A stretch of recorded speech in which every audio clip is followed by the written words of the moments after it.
we hear me now? Okay. First of all, thank you very much to the Singapore University Management, Signal Processing Society, and all the volunteers. Amazing work. You are organizing it really well. If you can't hear me, raise your hand. I'll use that mic. I prefer not to be restricted to one place. So today I'm going to talk about industry perspective on AI/ML use cases, and my focus will be on industrial robotics. Okay. So I'm more interested in what does it take. Give me a moment.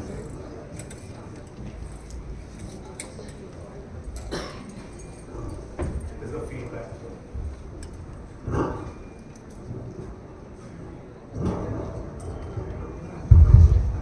So,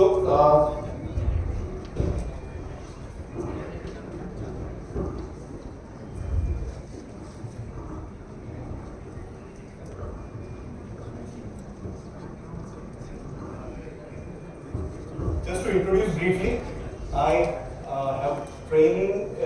I've done training in control systems. I have a decade of experience in industry, mainly automation industry. Stuff that I don't write on LinkedIn is something like this. I have actually traveled on a bicycle from Manali to Leh. Once in a lifetime experience. I saw some clips on your introductory video on Singapore University. The stuff that connected with me the most was sports people. So all of you who are interested in sports, I would say activities like this actually help in innovation. Your emblem is journey from education to innovation. Innovation requires one to step outside of the comfort zone. Okay. One such activity. I've also paraglided from atop a mountain in Austria when I was visiting a conference, and I highly recommend that as well. It opens up your horizon. It also teaches you how to take risks in a calculated way. Of course, you don't get insurance for that. So, yes, this is me. I used to be in a better shape back then in 2017. I'm going to run in Adani half marathon. This is coming up this November. Anyone here who will run in that marathon? That's nice to see. I'm sure all of you have different hobbies and passions. But yes, it is required to motivate oneself, especially when we talk of automation. Yes, I'm also a musician at heart, a very amateur one at that, but yes, I like to play music as well. I've traveled as part of my professional career in different parts of the world for representing my research work, for working, and so on. So that's briefly about what I have gone through thus far in my professional and okay. So outline for today's talk, and just a word of promise here. I was supposed to start at 11:45 and end at 1:15. I'll try to finish at 1:15 or about that time. Okay, so you will not be supposed to sit here for longer. I don't have very lengthy things to say, but I will show you some videos which will support what I'm going to say. So the idea is to talk about industrial setting. Okay. So what do we mean by industry? And because when we say robotics, different thoughts come to mind. Okay. Is it a service robot? Is it a toy robot? The picture that you saw up front was that of industrial. That is what we mean. I'll talk briefly about what I mean by industrial. Then I'll talk briefly about research. You just saw a fabulous talk by Professor Harshal. He talked about the challenges of doing research, new findings. Okay. There is a creativity element in there. But when you go to industry, you have to be robust, you have to be reliable. Whatever you produce as a piece of code or a machinery, it has to be reliable. I'll talk about that a little. And where are the challenges and when do they occur? In fact, the challenges occur at the interface. I'll talk about that. How does these AI/ML algorithms manifest? How do you deploy them in industrial settings so that they are reliable and you can rely on them every single time, not just in your lab? That is what I mean by interfaces. Now, of course, what are the yardsticks? What are the tools which you can use to say or claim that your deployment will actually work? So let's say you do some exercises in your lab. How do you take it to the industrial setting? That is my emphasis today. Can you go to the next slide? Okay, so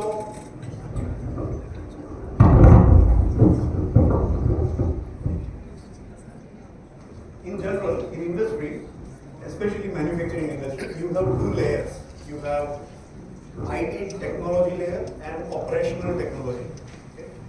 I belong currently to the operational technology layer, meaning you will have a piece of machinery or bunch of machineries with some human beings, human operators or supervisors working on the shop floor, and that layer has to talk to the enterprise software layer, which is the information technology layer, as you can say.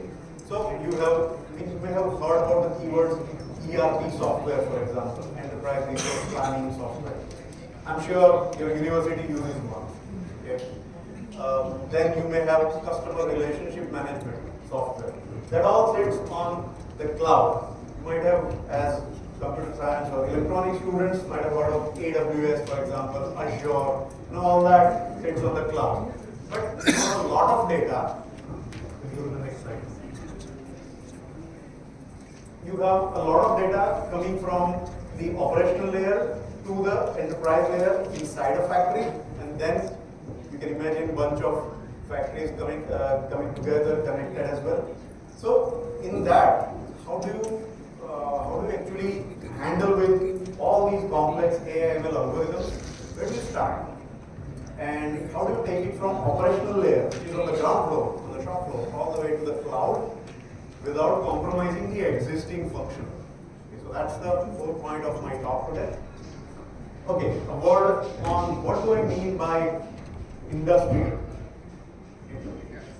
When I say industrial, I mean production ready. Now, what is production ready? There are few aspects to every machinery or every piece of software before they are applied or deployed on actual hardware. I think Professor Majumdar also talked about this, briefly touched upon it. He mentioned a word or keyword, recommendation system. Okay. So before the algorithm finalizes something, it recommends something. There are a series of tests that you need to do before you can confidently say this will work in the actual setting. And then there were validations shown to you. How does this work in industry? So there are some keywords that I would like you to take away from today's presentation of mine. When I say industrial, I mean you need to be able to define reliability of whatever you are doing. So for example, I really admire one fact, Professor Majumdar came on stage here to speak. I am speaking right now. We are having different choices with equipment, but the system works, right? So that is reliability. Whenever you ask for the system to work and it is available in its desired way, that is reliability. So you need to have some numbers. MTBF is mean time between failure. Let's say I want to use this piece of hardware. Okay? Mean time between failure is basically number of hours between the device failing. It is some sort of measure of how much maintenance you will need for that particular component. Okay? So you need to have this number, even for your AI/ML algorithm. Okay? And there are methods in AI/ML, false positives, false negatives, and all that. But if you deploy it to a physical hardware, like this one, okay, you need to have these numbers. Unless you have these numbers, you will not be able to claim that it is production ready. Why? There is a simple reason behind that. Let's say you deploy your AI/ML algorithm in a machine that works with human beings. Okay? Then there is critical aspect of safety. How and in which way it can go wrong, that has to be defined a priori. And you need to have statistical evidence and physical evidence that it will go wrong in certain scenarios, and you preclude them. Unless you know these numbers, you will not be able to claim that your algorithm, when stored inside a computer, deployed to a machine, will be industry ready. Okay? So the very first thing that an auditor will ask you is, what are your MTTF and MTTF numbers? Okay? MTTF is some measure of life, mean time to failure. Failure means it will no longer work. In this case, it means that. So, in the following slide, when I say industry ready, I mean this. Now, you might all have studied or used in your hobby time Raspberry Pi. Has everyone done that here? Or at least heard about that? Yes, sir. So, talk about ordinary computer, the one on which this presentation is going on. Is it industry ready? So we ask these questions. That is it reliable, available? Is the safety class known? Will it explode? In a way that it hurts human beings? What is the energy level stored in it? Can a laptop hurt a person? Think about it. You might have heard about stories of phones exploding while someone is talking. That's the aspect I'm talking about. Now, if you put a number to it, it becomes production ready. Otherwise, it's a consumer device. That's what we use. The keyword is consumer device. So, mechanical wise, well, any hardware, however smart it is, when it is encapsulated in mechanical form, you need to, in industry, you need to talk about two very important aspects: vibration and temperature, as well as ingress protection. I've shown a picture there. It is from actual deployment. This is on the outside wall of a panel that houses a computer. That computer is called industrial computer for very same reasons that I mentioned these parameters. But this is actually outside of a cooling fan, and it's filtering all the moist and dust and protecting the PC despite it being an industrial PC. So you need to talk of these things first before going to AI/ML. Let's say you have a good, nice, smart ML algorithm with you. You have identified a nice industrial hardware, but then you will need to answer these before you deploy it to a factory floor. How much vibration can it take? Whose responsibility it is? Well, it's a collective responsibility. It's not just yours as a ML person, but you need to be aware.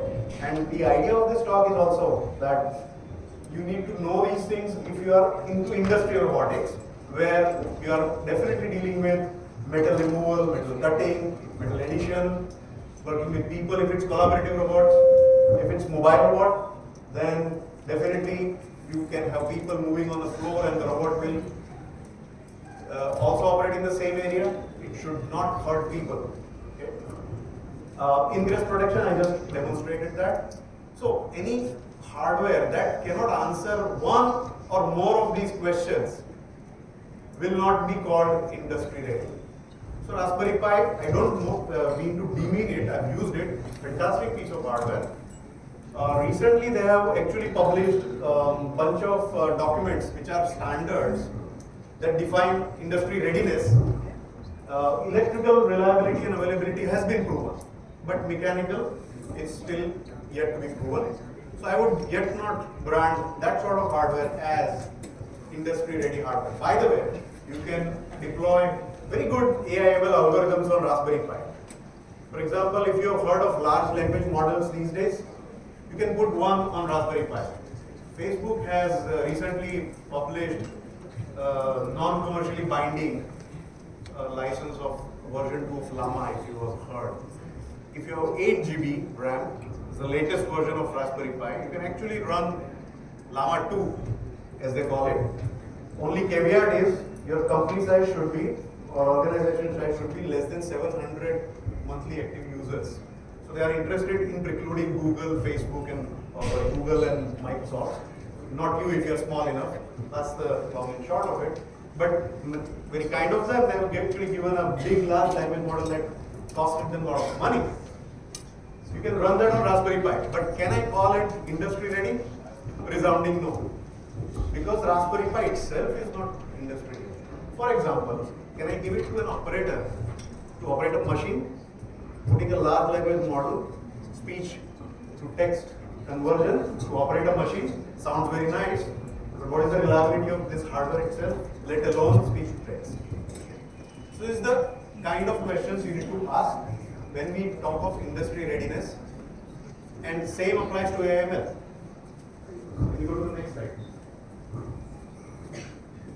Okay, so when we come to software, and by the way, this is a photo I've taken from Backoff, which is a manufacturer of industrial controllers. They look different. Now this is a very experienced operator here, so aesthetically also good, but sometimes you don't have aesthetics in here. More functional requirements are of the focus, so they look something like this. And the particular photo that I would actually introduce here is called MX system, and you can use these controllers as if you are using your consumer computer. Right? You can carry a laptop, you can carry these controllers as well. They don't need any protection of the sort that I showed, the panel protection and all that. So this is ruggedized hardware. You can host your large language models and all other ML algorithms that you are going to be introduced to by all these speakers. Right? So what is the key point here? All your software also should be possible. It should be possible to execute AI on industry-ready hardware. Now, there is a minute point here. Industry hardware has evolved through series of standards.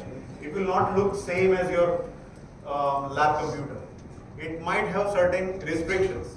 For example, you cannot put arbitrary RAM in it. Okay? They may have 8, 16 and then 64. You cannot have 32 GB.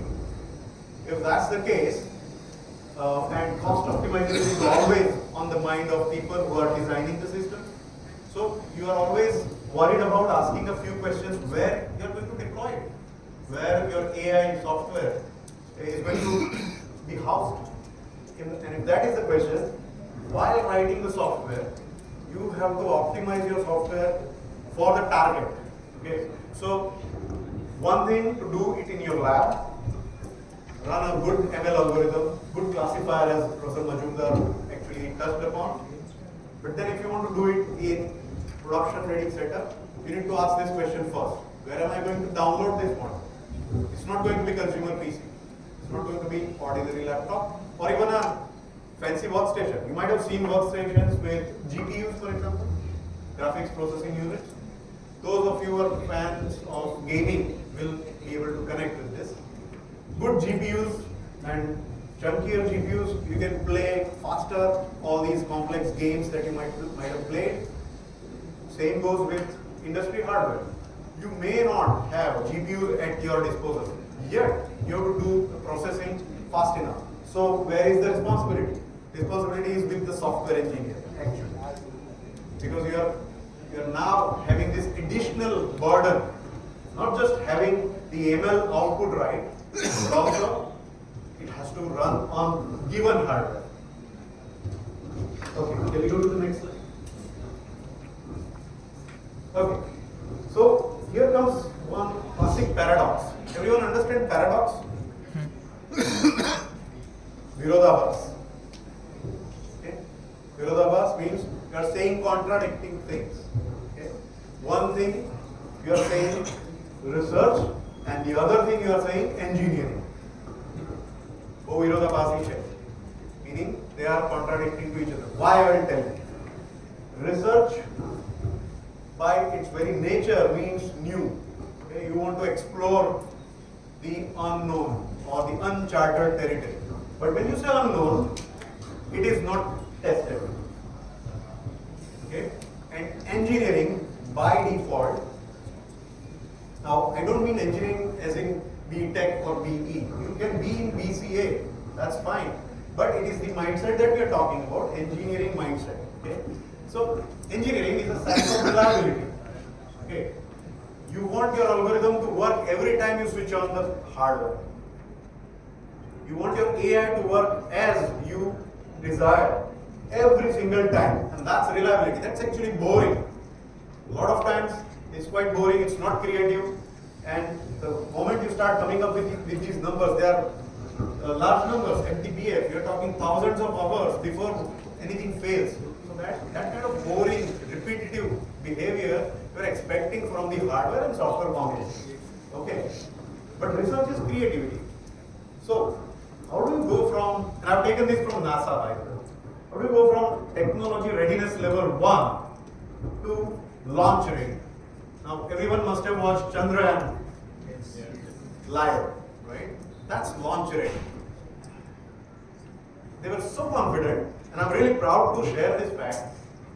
If you were following it on YouTube, the chairman ISRO actually gave a series of talks before actually Chandrayaan was in the orbit of Moon even. They were confident that this time, if this fails, we have the contingency. If the other thing fails, we will have another contingency and it will not fail. That confidence is perhaps more impressive than the actual landing. Okay? So that's TRL 9, Technology Readiness Level 9. Okay? So it's easy to give example for me of ISRO, NASA. They start from TRL 1 or sometimes 0, they don't even know the problem state. Okay. So when you talk of AI/ML, you have to go from the creative, TRL 1, which is where most of the academia is really. If you ask me, I was in academia for about 7 years before starting this venture called Robotics Solutions. And in academics, you are interested perhaps in solving difficult questions, open problems which require a lot of focused effort, takes a lot of intelligence and doggedness. Doggedness means a lot of hard work, years of research effort by students and faculty combined. But you are largely focused and excited by TRL 1 to 3. Okay. Of course, it's easy to give example of 7 to 9 because you can see things, tangible. Chandrayaan landing, that's TRL 9. But there is a void in between 3 and about 6, which is where things are fuzzy. You don't have standards clearly written other than NASA and ISRO, for example. And industry also is not so aware whether they're talking about TRL 1 or TRL 9. Or at least they know these two extremes but not in between. So how do you take something from TRL 1 to TRL 9? And I'll just share one example. I don't have a methodology. It's only been 2 years since I left academia. Okay. But I have one example that I will keep on bringing in all my slides and give you some evidence of how to do it. At least one way I can show you, you can achieve this journey from 1 to 9. Okay? And by the way, ISRO, NASA, DRDO, all these labs are doing this day in, day out. They have different teams. By the way, this is not just one person's job. You also have to appreciate NASA works with a lot of American and international universities. Okay, so there are a lot of people on TRL 1, there are a lot of people on TRL 2 and so on. And we only saw the video of YouTube, a video of Chandrayaan landing. But we didn't know all the people and unsung heroes who must have worked on that particular payload, the engine and the boosters and so on. Okay, so it takes a lot of team effort for sure. But this is to just keep in mind that if you pick up a paper by very intelligent people like professors or scientists from around the world, that's TRL 1. Now you like that result. How do you take it to TRL 9? So it's always a tricky question and always adds a little bit of engineering on each step. And engineering, remember, you have to talk of reliability. Okay? So how do you do that? Can we go to the next slide? So I'll give you an example. All this is good. Sounds nice in listening to it, sitting in an AC room. One example. CSIR. Everyone know CSIR here? Okay, I'll tell you the full form. Anyone knows the full form? Council for Scientific and Industrial Research. Now, no prize for guessing. I am from industry, so I'll bring out examples which are from TRL 1, 2, 3 or something like that. That's natural. CSIR Madras Complex, check their websites. They have some very good POCs done. POC means proof of concept. This particular one, by the way, we didn't know this. A few weeks ago, someone told me that since you are doing this, I'm going to show a video of this in a little while. You should check CSIR Madras Complex experiments. Now, they are typically TRL 1 to 3 experiments. Why?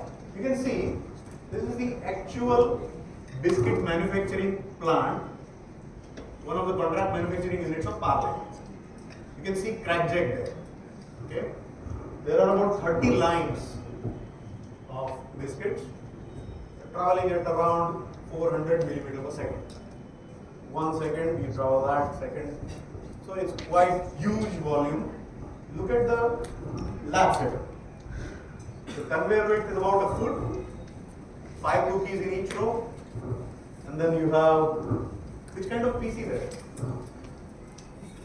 You have a consumer computer. Well, they don't need to have industrial computer in a lab. You are looking at TRL 1, Technology Readiness 1. They are not bothered about, and they should not be. When you are doing lower TRL work, you should be more interested in solving the difficult problem rather than industry readiness. So I'm just trying to show you what it takes to go from here to here. You can see other things as well. This particular casing there. You don't have that liberty here. They have mounted cameras in that black box. You can't do that here. Why? Because there are food standards which precludes or stops the manufacturers of food products to have anything that is metallic other than stainless steel. You can't have that box there for sure. You also cannot have enclosure because there will be vapors, because this is coming straight out of oven. So there will be some vapors which will be captured inside that box and it will ultimately damage the camera. Okay? So you can't have that as well. So you designed a nice AI/ML algorithm. By the way, they have listed some very challenging things that they have already achieved. And I must appreciate that while working on this problem itself. That they can measure dimensions, they can measure shape defects, they can also measure color variation, but they need that setup to do that. So in principle, it is proven that you can do high-speed processing using nice AI/ML algorithms, but it will be housed in a setup like that. Now, question is, I have an actual factory which is producing biscuits at large scale. We are talking about 10,000 cookies per minute, 10,000 biscuits per minute. Just imagine how many biscuits you eat per day, and you will understand the scale. Okay? Even if you eat one pack, that's just 10. We are talking 10,000. 3 years of one single person's consumption, even if that person is like me, will eat maybe one pack a day. So, very challenging scale of production. So how do you take from TRL 1, take the technology, AI/ML technology, which find out defects and variation, to TRL 9? Can we now switch to the video? So this is more of a slow motion video. We are simulating the foreign particle defect, something on top of the biscuit. I hope everyone can see it. There's a coin there. So the camera captures the picture of all the cookies, keeps on analyzing it, and then gives the signal to an actuator. In this case, it's a robot. And the robot will come and pluck the coin out of the line. I put it in slow motion. Can we switch back to the PDF there? Okay, so this is, now imagine the actual speed. This robot is working at about 90 picks per minute. Okay, what is one pick? You have to define that. Go from the edge of the conveyor, wherever the defect is found, and back. 60 means at every second it can move once, meaning 1001, 1002, 1003, 1004, 1000. This is the real-time speed. We are talking 90. At every 2 seconds there are 3 picks. So imagine your AI ML algorithm. Now this is what it means by industry ready. You are not allowed to put that box. Same algorithm must run on a wider plane. Can we go to the next slide? What is the challenge in lab? Well, no one did that. That was the challenge. Creativity. Unknown. But here, it is known that yes, you can do it. But what is the challenge? As I say, so many cookies to be done in real time. AI must take a decision in real time. And what is the real time? If the plant produces 5,000 cookies, the time is a little bit relaxed in a minute. But if it's 10,000, it's actually a bit more time. So the idea of real time is variable. Okay, you get newspaper every day in your phones. The idea of real time is 24 hours really. Every 24 hours there is a sample. Okay, so it's okay if you don't get news in between. I mean, you all have, like me, all these news apps and all. So we sample news at much faster rate now. The real time changes, whatever app you are using, you have this news as it happens really, maybe in an hour or two. But newspaper thing, every 24 hours. Here, the real time definition is 300 milliseconds. So 10,000 cookies, or I would say 300 cookies at 300 milliseconds. So you only have 1 millisecond to apply your AI algorithm, decide whether it is healthy or not, and pick the coordinate, send to the robot. All that has to be in 300 milliseconds.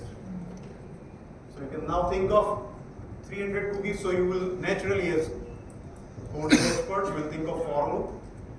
A for loop has to run 300 times because you capture the camera, and by the way, you have a camera just before the robot. It captures images. Images are still, they are not moving. There is a fixed distance between the image taking distance and the robot itself. Robot is moving. Challenge is, the conveyor is also moving. The photo was one still moment in past. But the conveyor is continuously moving. So you have to somehow get this relationship between where the photo was taken and where the robot is. This is called conveyor tracking in industry. Okay. So you need to have conveyor tracking. So not only you have to keep deciding on 300 millisecond intervals, but also keep sending the tracking information which one to be picked. Okay. So that is the challenge of real time. Not just AI, the solution collapses if robot also does not respond in real time. Okay? So this is the most important emphasis out of my talk, and I can say it now, that AI/ML does not stop with writing good software in industry. It does not. You need to talk of all the aspects, not just talk of it, resolve it, solve it, make it running to the expectation of the end user, not just scientists and intelligent beings like yourself. Sometimes you'll be up against those who are actually using it, and they will have very different set of ideas than what you have. They will say that it's okay, good that you showed me coin, but it did not pick up less than 1 mm of foreign particle. Now, you've designed everything, you've finalized everything, and suddenly they come up with, oh, it did not pick this one up. So what's your resolution? What can you claim as this combined image processing plus robotics cell can do? So you have to specify it beforehand. So before you even start writing software, can you answer this? How many mm's is the resolution you will give before designing even the system, let alone writing software? That is far away. Okay. So then this is engineering. This is is where it starts getting boring, because you have to answer these questions. Answers are known. How much is the distance? You apply optics from your 9th or 10th standard. You will be able to come up with simple answers that pixel resolution is so much, but you have to do that. And guess what? You can't do that with your mobile camera. It has to be industry-ready camera. Okay? So, and the biggest one is ROI. The stakeholders. Who are the stakeholders by the way? Think of biscuits. What are the stakeholders? Stakeholders means interest. Okay? The consumer is the biggest stakeholder for the manufacturer, right? Because they want to give them good value. What is the value? Quality and price. Okay? What is the stakeholder from manufacturer's viewpoint? The plant owner. Okay? You have to give return on investment to all the stakeholders. The consumer, it's very easy to demonstrate what is ROI. I pay whatever, 10, 15 rupees per pack. I derive joy out of it. My ROI is satisfied. Well, that is perhaps easy thinking about it. But what is the ROI for the manufacturer of biscuits? What is the motivation of deploying AI? Why would they put AI in it? Let Facebook come up, or GPT or OpenAI come up with fanciest algorithm on the planet. Fine. But why would the biscuit manufacturer use them? Unless there is a real value from it, they will not use it. So in this case, I'll share what was the value. The value proposition, as they call it, is this. It is a manual effort right now, abroad as well as in India, to actually inspect all these manufacturing. By the way, I'm really happy to share that Parle in particular, they've got really good quality manufacturing. I've seen it myself. The cell was not for picking out defective ones really, but it is more for analytics. What is happening? So you're talking about 10,000 cookies, 10,000 biscuits per minute. You can't really physically, manually look at everything and find out what is the analytics. The only option you have is take some samples every hour, maybe every 30 minutes, whatever, and then note down and have that as some representation of your overall production. That is the only way you can do it in mass production. This cell adds value by having 100% inspection. At least you have some record of what happened, so that you can take decisions to improve the production later on, if not in real time. That is the value. Value is not the robot picking up. Of course, it is also having some value because it's not humanly possible to keep picking from in the middle of the belt. By the way, that belt that you just saw was 1.5 meters. A person like me, average height, can't reach. Tall chaps, maybe yes. But is that the way to do it? No. It's humanly not possible. Now, new plants of Parle are coming up with 2 meters of belt. Width, length, you don't ask me. 300 meters. Okay? 300 meters. Oven itself is 100 meters. Okay? So, we are talking about large scales where 100% inspection cannot be done. This is the value proposition. So, you must answer this value proposition, ROI. What's in it there for the manufacturer? What is in it there for the consumer? And by the way, we must answer this as creators or engineering graduates or myself included as Robotics, for example. Why would I do it? There must be something for me as well. So that answer must come from all these stakeholders, and only then you can embark on an expensive affair of buying a robot, of buying industry-grade cameras, buying industry-grade computers, and then writing a software. So I'm just trying to give you a glimpse of software is far later. First you have to answer these questions, then you can begin to write software. Of course, writing software is also one of the toughest things in this kind of applications. Yes, that is given, but you don't begin that upfront. Can we go to the next slide? Okay, so how can we go from lab level, which is presumably what we have seen thus far, grade, to the TRL 9, the deployable industry ready level. So here are some litmus tests that I have listed out, and you will not find these in any books. This is out of experience, as I said, very specific experience of one installation. We are doing more like this. We are also doing work in waste management, for example. There is a lot of waste we are creating, you like it or not. A lot of waste. The plastic bottles, you can see here, are ultimately going to go in waste. There is a lot of effort going on in picking the plastic back and recycling it. We are very nascent as a country in India to recycle things, partly because we don't throw in the correct place. Meaning plastic to plastic, paper to paper, litter box. We don't do that. So the challenge comes at the processing center. We have very few across the country. Now the problem is, can you detect plastic from non-plastic? You have chairs, you have trees, you have narrials, you have anything and everything that you can think of in those waste centers. You want to pick up PET plastic, only particular type of plastic. You want to have HDPE plastic only from this colossal waste. If you have gone to Piranha, up close, okay? Then, and it's an interesting eye-opening moment if you have ever been there. There's a mountain. Okay? Now I tell you, sort plastic from it. I'll give you money for that. How will you do it? Manual effort, not sustainable. So you need automation. You will say, I know AI/ML. I'll give you something. You will give me software, but I'll ask you these tests. Okay? So these are the tests. Can you break the problem down? That's the first one. You have to break the problem down such that you can answer the numbers that I asked for. Reliability, safety, industry readiness, and all that. You have to break down. Then can you define end usage very clearly? For example, the Piranha one. What is the end usage?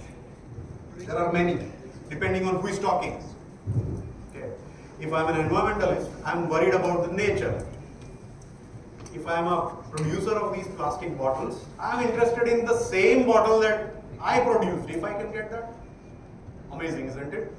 My task is done. I don't have to do that. Well, that will be great if I can get that. Depends on who is talking. Define the end use very clearly. For the biscuits, the end use was very clear from day one. Is it there to pick out foreign particles in defective biscuits? No. It was for analytics. And if there is time, and if it justifies, yes, we have a robot, let's have quality inspection as well as quality control together. You can take out the robot and just say, I'm doing only quality inspection. So define the end use very clearly, and this one is difficult. This one is very difficult because we all have our biases. As computer students, you will be mostly excited and biased towards AI, ML. I want to write a code. Mechanical engineers will have some idea, okay, I want to create a machinery that does that, right? But someone has to answer end use case in a vanilla flavor, something that anyone can understand. Vanilla means ekdam plain, Sadi Bhasha. Identify tools. Okay, this is also tricky, but it is somewhat easier. Can you identify tools? So let's say you come up with an answer, sort plastic bottles. I'll apply image processing.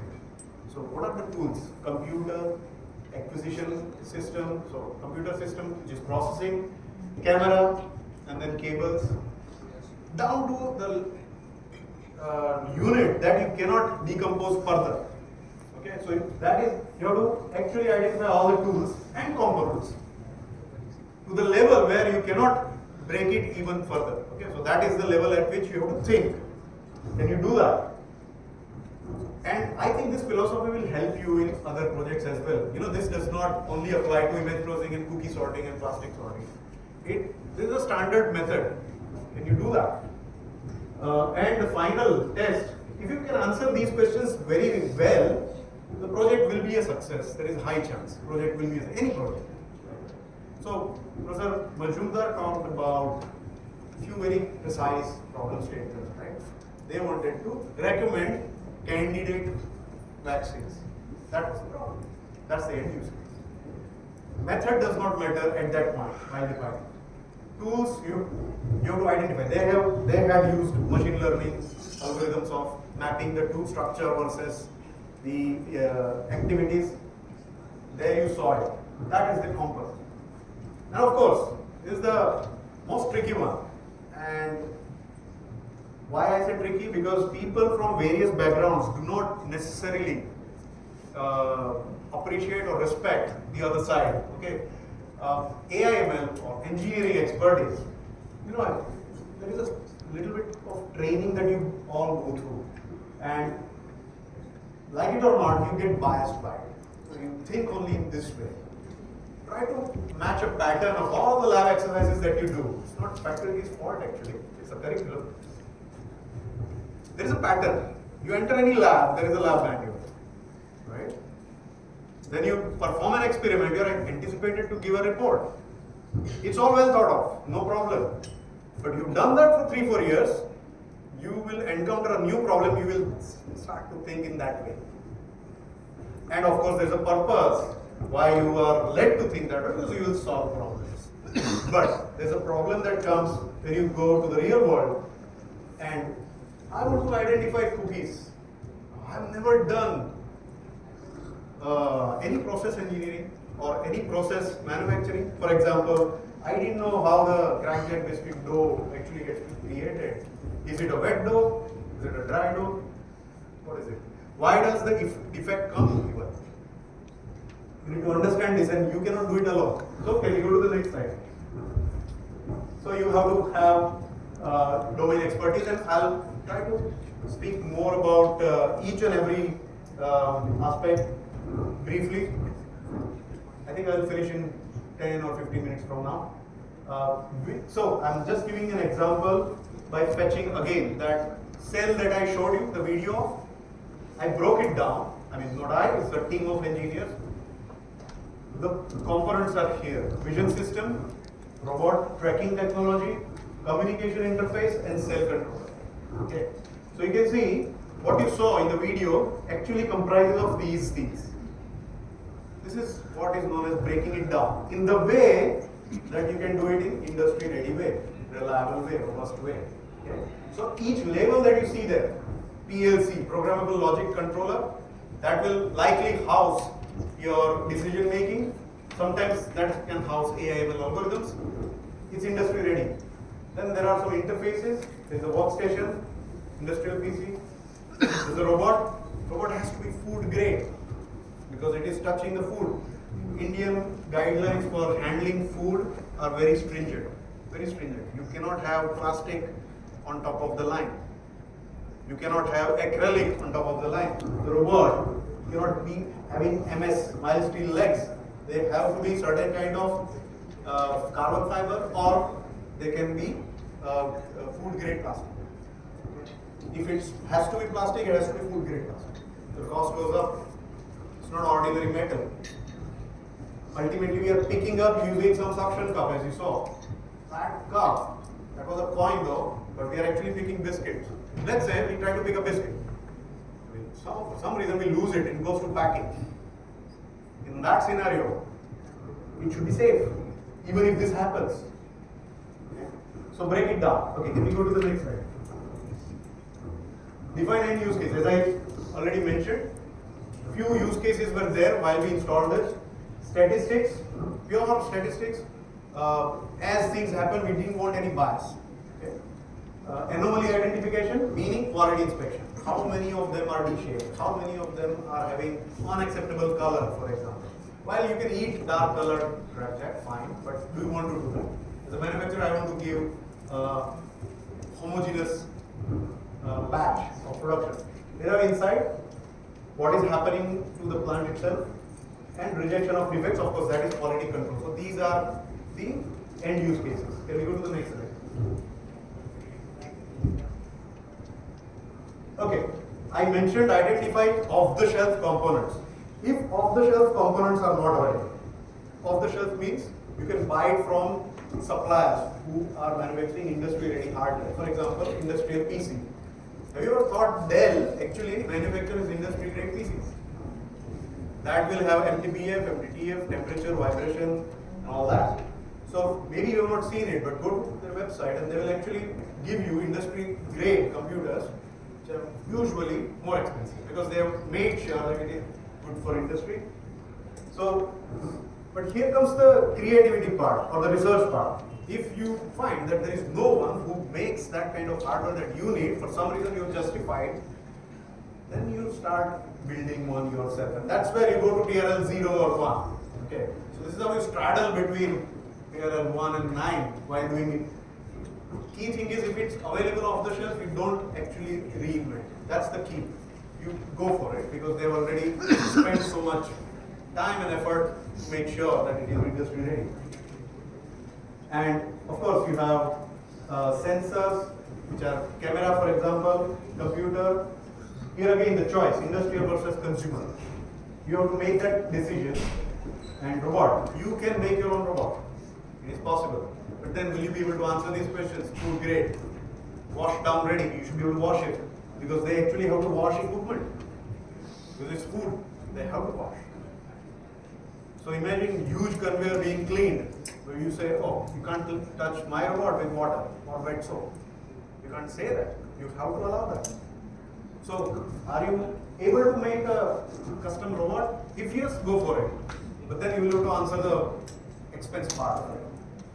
Is it more expensive to create your own versus less expensive to buy from outside? Go to the next piece. And this one, the one I mentioned about expertise. So when you say you are an AI/ML person, you have to, in my opinion, be very open and accepting of one fact. It's a full-time effort and you are only focusing on AI/ML. You're not the master of what you are applying it to. In this case, we were completely open and listening to people who are actually manufacturing tools. They know years more than us. So we need to be listening to them. And this is the difficult part for engineers and those who have perhaps studied more longer period of time. And then you get into this habit that, what I'm saying, I have so much experience. Don't do that. Listen to the domain expert. You can draw clear boundary. And then when it gets to computation, yes, you can say, okay, I'm the expert, I know my bit. This is tricky, and this is where most projects fail, by the way. This is where most projects fail. If you can't work with domain expert, you are not the domain expert, you are AI/ML expert, then it will fail. Because you will not understand the use case, you will not understand the intricacies, the challenges. This is the most difficult one. And it does not relate to science, it relates to human mind. It's the acceptance that others will be more knowledgeable than you in this area. Okay. And of course, joint work is needed. All such projects are a big team effort. The video looks nice when I show it to you, but it has 15 people working. After that, it has come to fruition. Okay. So it needs team. And my own take on AI, especially in terms of industry robotics. And I say that I will prefer first physics-informed AI algorithms. Physics-informed means first principles. If I can find connection with first principles, and then a little bit of AI flavor on top of it, rather than completely AI-driven development, I'll prefer that. Because I have some basis, scientific basis to do that. Especially in industrial robotics, it's possible because we are dealing with Newtonian mechanics, not even Einstein mechanics. Okay? 400 years. You have good history. You are having image processing, well, 80s and 90s saw the major advances in image processing. It's proven. So if a problem comes to me to be solved, I'll first stick to those basics, and then whatever I cannot solve, the unknown part, untested part, I try to minimize that untested part, and then apply AI, not vice versa. Can we go to the next slide? Okay. The predominant challenge also, you saw that block diagram that I had on the previous slides. There are many components, but you have to make sure the communication happens in an industry-ready way as well. So I'll spend a few slides on that, and this is where I can claim that most academic institutions do not have this in curricula, and for good reason. perhaps not needed, but when you go to industry, you need to cover this. So there are deterministic real-time protocols, preferably on Ethernet. Now, just think about this for a moment. We are always using internet, PC to PC communication that happens on RJ45 cable, right, Cat6 cable or something like that, and you have routers, Wi-Fi routers, so your computer gets connected to router is connected to other router and so on, and you ping a website or visit a website, let's say in America, you can still access it in India. This is ordinary Ethernet. But when it comes to industry, you take a photograph, I say 300 milliseconds, isn't it? 300 milliseconds is what the camera has to transfer the image to the computer. You need fast Ethernet, okay? This is called gigabit Ethernet. Latest is gigabit in industry. It has to be real time, okay? I say real time by way of example, newspaper versus this 300 millisecond and so on. We need to have real time Ethernet, okay? We go to the next slide. I'll explain what real time actually means. So, since we are in IEEE event, it's pertinent to talk about IEEE standards which define deterministic and real time Ethernet. Okay, so what is deterministic? Deterministic means you can for sure say that the communication will happen and at what time it will happen. So if you access a website of Facebook, for example, are you sure that you will always access that? Sometimes no. And this is not allowed in industry.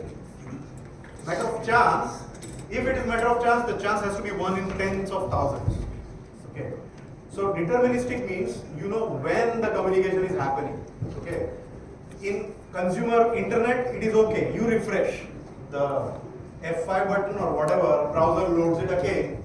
Whatever data you get, you can feel lucky that yes, in this part of the world, I am getting this data. But not so in industry. One picture missed out is one quality aspect failed. Okay. So deterministic Ethernet, IEEE defines a very nice way. Basically, all of you who are from electronics background will be able to relate to this. There is client-server communication happening. Basically, client and server both have their time tags carefully measured when they send the event or information. Okay, so you can see here at time t1 a message goes, time t2 the server gets it, time t3 it sends back, t4 it is received. So you can actually figure out the round trip delay in a very precise way. Ordinary Ethernet connections don't do this. Okay, if we go to the next slide, that IEEE standards 802.1 TSN, time sensitive networking, and precision time protocol 1588 PTP. These are very important when it comes to industry. Okay. And I say these are open because IEEE has made them open. Okay. We are into signal processing event. This is all about that. When you transfer signal from one node, which is camera, to the PC in real time, it should be following standard like this. By the way, IEEE is sort of late into this. It's not the first one. If you go to the next slide, I have listed some names there. These are closed protocols. They are proprietary protocols. Proprietary means some company has made them. Ethernet, EtherCAT, Ethernet IP, Profinet. For example, EtherCAT is from Backoff, Ethernet IP from Rockwell, if I'm not mistaken, Profinet from Siemens, stuff like that. They were ahead of IEEE, like it or not. And their definition is more mature. Why I say this is they also have one more aspect of guarantee of data being sent. Okay, now this is interesting. I'm sending camera images to the computer. I have a guarantee in bounded latency. Bounded latency means in so many milliseconds I know it will be delivered. If not, it will generate an error. This is critical in machines when people's safety is involved. So IEEE is catching up. Let me declare that. I'm part of also one robotic standards committee led by NIST, if you've heard, National Institute of Standards Technology, America. And as far as these, and this is my personal opinion by the way, doesn't have to be, it's not agreed, and there are varying levels of agreement. But in my opinion, IEEE is still lagging to define a good protocol, which is deterministic real time that I can use in my machine. Partly because manufacturers are not there. For example, if I ask for a real time deterministic router, I only get it from Cisco. I don't get it from the kind of companies that we buy from. I need a router which is deterministic. Otherwise, I will not use it. It's hobby grade for me or consumer grade. Not safe enough. It will be straight away rejected if it comes to me. Okay. But these players are actually giving you real-time deterministic Ethernet enabled hardware. Okay. Go to the next, please. And I'll give you an example. We used 5 deterministic Ethernets. You can see PLC to the controller, which is here, PLC to HMI, PLC to vision system to PLC, camera to vision system. These are fondly called field buses in industrial automation language, but actually they are Ethernet connections happening at gigabit per second rate. So this is just an example. So this is one of the examples that interface also you have to think about it. Can we go to the next slide? Okay, so I'll summarize what can be done next, and if you're interested in AI/ML deployed to industry use cases, these are the sectors which I and our firm sees as the candidates or they need such technology. For example, pharmaceutical, there is a lot of production and there is no more stringent quality requirements there in pharmaceutical. Right? You don't want any contamination in the product there. So they are using image processing based algorithms there. Again, all that I've said applies there as well. Logistics and warehouse, you might have seen videos from Amazon warehouses having a lot of robots around. Believe it or not, it's there in Ahmedabad already, one of the Amazon warehouses. Food and FMCG, I just showed quite much in detail, talked about it in food sector, and then waste treatment, as I said. Huge requirement. Actually, there's a bottleneck. The waste is increasing in a country like India. It's not reducing. And amount of plastic that is there inside that total waste is also increasing. Plastic or any non-degradable material that we can talk about. So you have this humongous requirement of dealing with the waste we are producing as a country and as users of these products. Okay. So you will need some AI/ML there. Very impactful area, by the way. As an engineer, if you want to contribute to society, so pharmaceutical, definitely medical, direct connect, waste, it touches lives of people. Make it better. Okay. And of course, predictive maintenance, if you are my kind, you are interested in machines and maintenance, then ML is there. Can we go to the next slide? That's it. If you have any questions, you can address them.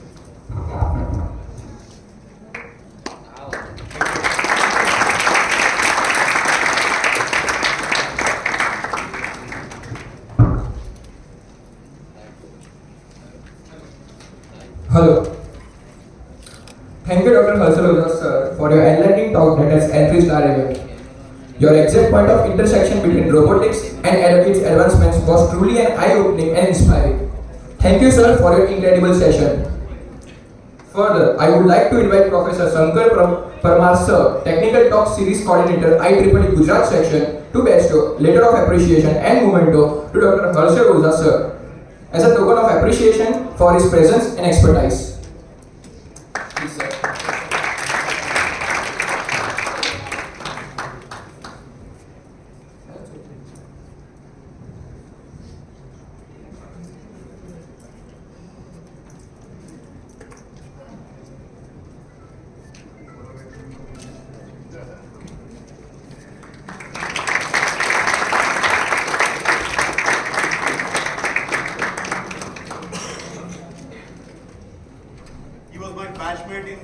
Back in 2003. We met after 20 years. It's such a pleasant surprise. We did such platforms. Thank you. Thank you, sir.